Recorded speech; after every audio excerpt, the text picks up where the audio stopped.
NFTs, those non-fungible tokens. What the hell's an NFT? Apparently cryptocurrency. Kryptoart steckt. NFT, vous ne comprenez rien, pas de panique. What's an NFT? This is a really good question. A unique piece of content that's been created by an individual, obviously digitally. An NFT is a token that holds some information. This technology makes information unalterable. What I am sure of is that sales of non-fungible tokens have soared this year, shaking up the traditional art world. Sales of NFTs have also drawn attention to digital art. A digital artwork by a relatively unknown American artist known as Beeple. It sold Thursday in an auction for $69.3 million, making him one of the 3 most valuable living artists. Sotheby's sold a CryptoPunk, a pixel avatar, for some $12 million.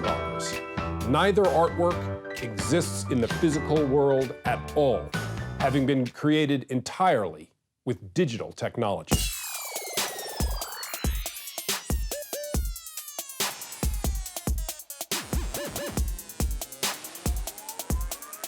I think the most talented artists, in my opinion, of our generation are digital artists. And in the beginning, I think, but very few people ever collected digital art, right? No one really took it seriously because, well, it was like, you know, I can see it for free, you know, why would I buy this, right? In the context of markets, there's a traditional notion of unique property or unique thing that's exchanged for value, that's swapped for value. And that's the basis of the art world. You know, a painting is a physical object. It's rare, it's scarce, there's only one thing, and that can be a carrier of value. Photography is endlessly reproducible. But in order for the traditional art market to give it some sort of financial value, you need to sell a limited number of them, you need to make an edition, and they need to be physically printed. Digital art, even more than photography, is like not meant to be printed. So it's not that value didn't exist in digital art, it's just that it couldn't accumulate financial value. And until now, there was a problem with these works of art because you couldn't actually trade in them because you didn't have any way of proving that you owned it. The ability to verify the provenance of a work of art has always been essential to the market. But how can you confirm ownership when the artwork doesn't exist in the physical world? That's where NFTs come in. The valuable artworks are the artworks where there are no red flags. It's not rocket science, because if you've been a dealer like me, I know exactly what the attributes are that create value for an artwork. So clear title is crucial. Authenticity is very important, of course. Scarcity, that helps as well. You want to know how many paintings like this were actually painted by the same artist, or where does it stand within the art historical field. So these digital artists, who I think are brilliant, had no real system of patronage and were kind of undervalued. And what we did back then is we started looking at Bitcoin, and we said, well, if Bitcoin can prove that you can have something that's not tangible, doesn't exist physically, but it's limited, there's a provably scarce amount of it, and you can prove that there's ownership, to it, can't we apply that to digital art? An NFT was sold by Christie's by the graphic designer Beeple for $70 million. And all of a sudden, the art world woke up, looked around and thought, what on earth are NFTs? An NFT is a non-fungible token. When you buy a house, you get the deeds. When you buy a Picasso, you get a certificate of provenance. In this new world, when you buy a work of art, what you're actually buying is the NFT, proof that it belongs to you. The proof is written in the blockchain. It's a virtual ledger that records the transaction and cannot be altered. But an NFT can be traded, and these crypto certificates are changing the art market, with digital creators selling their works for huge sums. Because now, for the first time on the internet, you can really own something and you can trade it on any market you want to, including ours. So currently we're seeing a lot of really exciting activity around digital art, and it's sort of forming a brand new market that never really existed. But NFTs go far beyond that. So things like event tickets, game items, domain names, all could potentially be turned into NFTs. Anything you want. An artist can make an NFT and put in the contract that if you buy this piece of art, it allows you to have dinner with me. It allows you to come to my studio and I'll do a self-portrait. It allows you to get the paint buckets that I used. I'm sure if NFTs were around when Jackson Pollock was around and you could get the empty paint buckets, that those paint buckets today would be worth just as much as the damn paintings. This is a game-changing technology because of the contract underneath the collectible. So it's not just digital assets. You can use NFTs to trade full or part ownership of physical assets too. Anything from paintings to sports highlight reels to sports cars.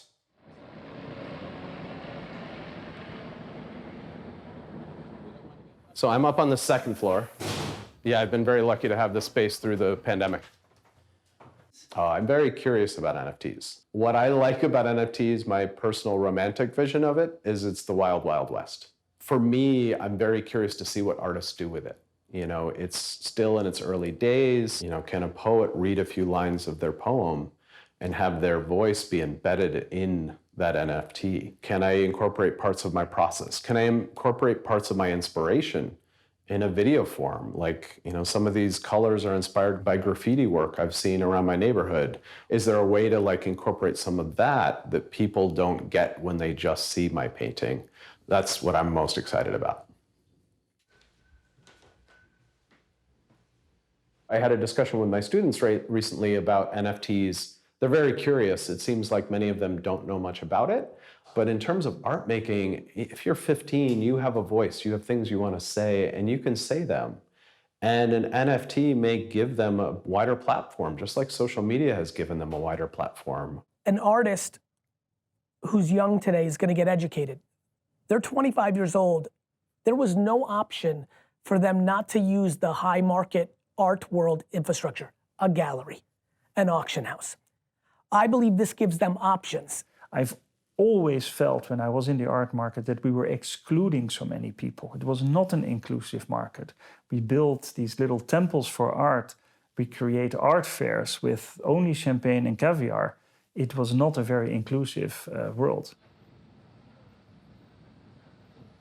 Hey. How are you? Good, how are you? Good to see you. Nice to see you in person. Yeah, I know. Thanks for meeting. And we showed together in Times Square, right? We did. So you were part of Cube's Art Fair show. How crazy was that? It was amazing. So since the campaign, a number of my clients talked to me about how I just literally needed to put everything else on hold to focus on NFTs. And I was like, okay, I'm busy enough as it is. Like, that's not even possible. Right. But then once I brought in this mentor, Crypto Sensei, and he started just kind of showing me what I could do with it, I was like, oh, okay, actually. So are you my crypto sensei? Is that? I guess I could be your baby sensei or something. I'd have to ask Crypto Sensei if I'm. Do you think you'll be ready to? That is the plan. I haven't said it out loud yet. Yeah, let's do it. That's the plan. Awesome. By the way, there's come all this here, in for so a sec. maybe I need to clear some of this out. So honestly, probably the most confusing part wasn't even like the minting and listing part. It's really just understanding, you know, how to set these initial things up. Sure. How to resize your images so they fit the requirements, say for like OpenSea. Right. You know, but Okay. it's once I show you, you'll be like, it's not that bad. Okay. Yeah. Okay, so let's say now we have $400 of ETH in your account, and you're like, okay, I want to go mint, you know, 3 NFTs tonight. Now, one of the things you have to keep in mind is with your images, you need to have, every platform has its own size requirements for the files or the NFTs that you're selling. So the platform that we're going to be using in this is OpenSea. Thank you. Here's a couple, so like this is one of the pieces that I'll be dropping in the coming weeks. Random thought. I've heard a lot of people talking about kind of where the NFTs might go, and I mean, even cryptocurrency too. And, and then I have a lot of friends who push back being pretty traditional artists, and even students who say, like, it's just a fad, this is dumb, it's not real art. I think it's super powerful in that it really, like, traditionally in the art world and, the artist-gallery relationship is one where the artist is sort of on the periphery of the transaction. Like we talked about that. Yeah. We'll sell a painting through a gallery and we often don't know who it's sold to, for how much, and then as it's sold down the road, that information we don't have access to that. Mm-hmm.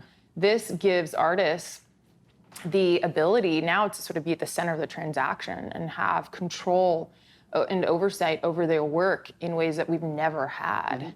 For an artist, earning a steady income isn't always easy. But what if you earned money not just the first time you sold your artwork, but every time? A royalty payment triggered by each secondary sale, built into the NFT. Every time there's a secondary sale, today the standard is about 10% of that sale goes back to the original artist, which is amazing because all my art friends, as a failed artist and all my art friends, in 40 years, I knew one artist who actually lived off of just making art. All the other ones were either teachers or did something else. Every time that piece of art sells, the artist is going to make money. So they're winning on two new fronts, a bigger percentage of the upfront sale and the ability to make royalty on every concurrent sale in perpetuity. I think we're going down the road of more content creators monetizing their skills and their talents and finding ways in which that, they can be paid for that. And here's a verifiable way to do that. So it's very intriguing. So, NFTs are making the art world more accessible, and that's a good thing. But I'm still struggling with the idea that you can spend millions of dollars on a work of art that you can't actually touch with your own hands, that can be reproduced endlessly at the touch of a button, and that everybody else can see anytime they like. I really don't think there's a difference between someone buying a Gauguin and putting it above their couch and someone buying a Beeple and posting on social media that they own it. It's the same. Ownership is a stronger claim over something than a like, right? Social currency. It's why Mercedes and Nike matter. It's also how you express yourself. When you buy a very expensive painting and you put it in a warehouse in Morocco for tax reasons, how many people are you showing that you have it? I love this farce that you have the physical. Most of the most valuable stuff sits in warehouses. What are we talking about? When you do it digitally, everybody knows. Now, ladies and gentlemen, comes the opportunity to purchase.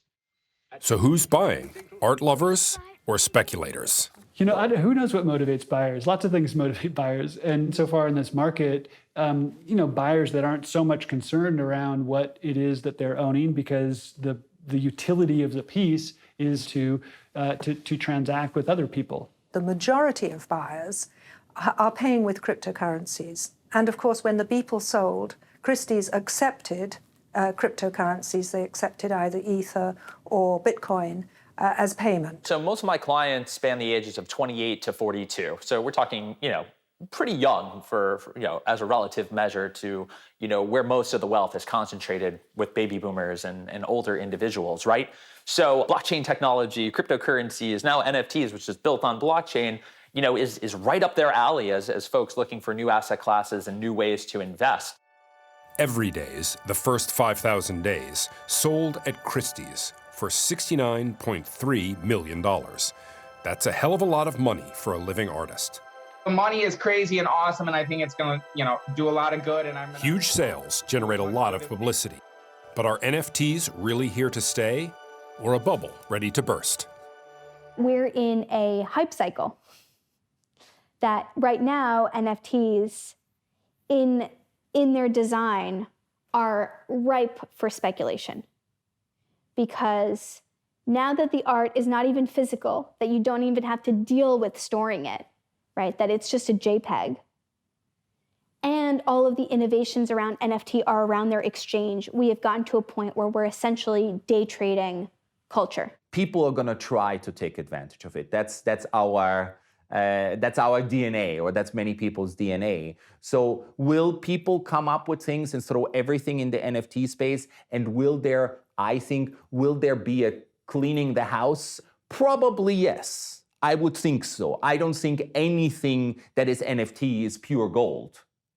Also, people who own cryptocurrencies, they don't have an enormous number of things that they can spend it on. It's not, you can't use it as easily as you can use fiat currency, which is i.e. dollars, euros, pounds, whatever. So I think this has had quite an influence on driving up the market for NFTs recently. I think you're looking at is a 1999 internet moment. Let me explain. I'm going to give you the prediction right now because I'm old and I see the patterns. This next 6 to 12 months, greed will take over. Everybody will put out NFTs. People will buy, trade, sell, steal, rip off, try to trick you and do the wallet. There'll be so much happening. Some people will make fast money. It will collapse. There is an absolute guaranteed NFT winter coming. And what's going to happen? I'm going to be buying NFTs during that time, building NFTs, because I know behind it is exactly what happened with the internet. Behind it, and this happened with personal computers. Apple had these moments in the early 80s. This is what always happens with the biggest technologies. Overall sales of NFTs surged in the third quarter, reaching $10.7 billion. That includes art, but also videos, collectibles, and even assets in virtual worlds. It's easy to be a believer when you're making money. But we should also remember that this technology is still young, and there are bound to be challenges. When that big Beeple sale came in and all the attention came in, people are like, wait a minute, this stuff's really hard to use. I thought it was supposed to be like democratized, and I'm confused, and I can't figure this out. The big things today are just getting cryptocurrency. Takes a long time. You have to hook up your bank to something like Coinbase and get some currency. So a lot of people compare NFTs to buying an asset or a right to a copyright.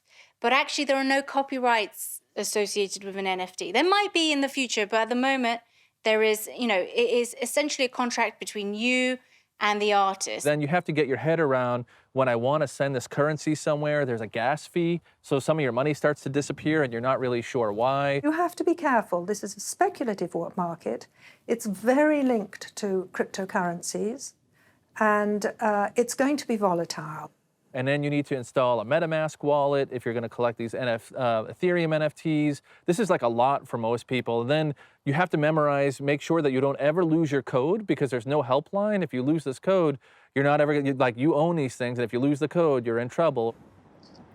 Good morning. Oh, why, hello there. Good, how are you? I'm good. I have some news. What? I sold my first NFT. What? Congratulations. Thank you. 3 days. Awesome. Isn't it like once you've done it, you're like, whoa, it's like it clicks in? My mind is completely blown. I figured this one would be like, I don't know, maybe I'd go beg someone. I don't know. Mom, come on, get a crypto wallet. This is a guy who bought a couple of paintings a couple years ago, but I had a bunch of other people reach out that I've never met, and other collectors who are interested, and so it's been good. And I think this whole thing, this whole movement, NFT movement, is like about empowering artists economically. Yeah. So I feel like we're just, really are at the beginning of NFTs, and then we're also at the beginning of this wave of artists from the traditional art world coming in. Correct. So, yeah. Well, and I love seeing what you're doing. You have more dropping too. Thank you. Yeah. So I'm thinking of just doing some small drops, but then December 1st, I'm going to do a big drop at Art Basel. I'll see you in Miami. We'll have to celebrate Miami. We'll celebrate Miami. All right. A lot of people are in the NFT market to make money. New markets attract speculators. That's nothing new. But you must remember, where there's money to be made, there's money to be lost. For the artists themselves, however, this new technology is opening doors. It's just not clear yet where those doors will lead.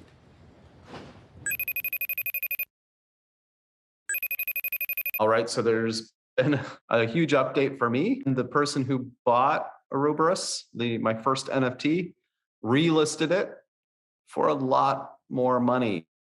It was sold for 1 Ethereum, 1 ETH, at the time about $3,900, and now it's listed at 101 ETH, which is $380 something thousand. So, yeah, that kind of blew my mind a bit again.